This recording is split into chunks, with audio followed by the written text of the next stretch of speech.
তো এখন যখন বেরোচ্ছি আসলে আজান দিচ্ছে, কিছুক্ষণ পরে কথা বলি।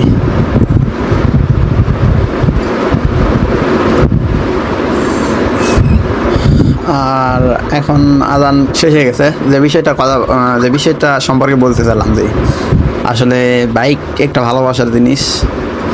আর ভালোবাসার জিনিস অবশ্যই সেটা তো সবাই জানে, তারপর আমি কি জন্য বলতেছি সেটা একটু বলি। কয়েকদিন আগের একটা ঘটনা বলি। আমি সান্তার যাইতেছিলাম, তো আমাদের এখান থেকে সান্তার যাওয়ার সময় যে হবির মোড় নামের একটা জায়গা আছে, ওই জায়গাতে মাঝে সাথে এখন পুলিশ বসে।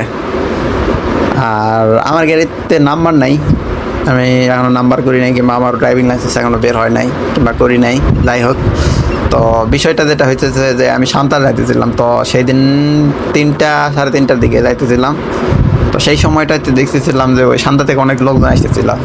মোটামুটি হবির মোড়ের থেকে 5 থেকে 7 মিনিট লাগবে, মানে হবির মোড়ে পৌঁছাতে। এরকম একটা দূরত্বে তো যখন গেছি, তখন দেখা যাচ্ছে যে কয়েকটা ছেলে পেলে, মানে শুধু ছেলে পেলে না, আপনার মোটামুটি 10-12 বছরের ছেলের থেকে আপনার শুরু করে 50-55 বছরের বয়স পর্যন্ত যে লোকগুলো আছে, আমাকে সাবধান করে দিতেছে যে সামনে পুলিশ আছে।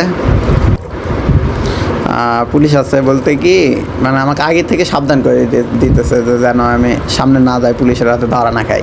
তো এই বিষয়টাই আমি মনে করলাম যে দেখেন বাইক কতটা মানে ভালোবাসার একটা জিনিস, যে আপনার 10-12 বছরের বাচ্চার থেকে শুরু করে আপনার 50-60 বছরের মানুষ পর্যন্ত চায় যে কোনোভাবে কোনো বাইকার কিংবা কোনো বাইক পুলিশের কাছে ধরা না খাক, কিংবা কোনো ক্ষতি না হোক। আসলে এই জিনিসটা খুব ভালো লাগছে যে কতটা ভালোবাসে আর কি বাইকটাকে, যে পুলিশ যেন ধরতে না পারে সেই জন্য আগের থেকে সাবধান করে দিতেছে। আর এই জিনিসটা আমার কাছে অনেক বেশি ভালো লাগছে, যে শুধু এইবারেই না, আমি আরও আগের থেকে দেখছি যে হয়তো বা সামনে যদি কোনো বিপদ থাকে, যেমন ধরেন যে এখন বিপদ বলতে কি বাইকারের জন্য এখন একমাত্র ক্ষতির কারণই হইতেছে পুলিশ।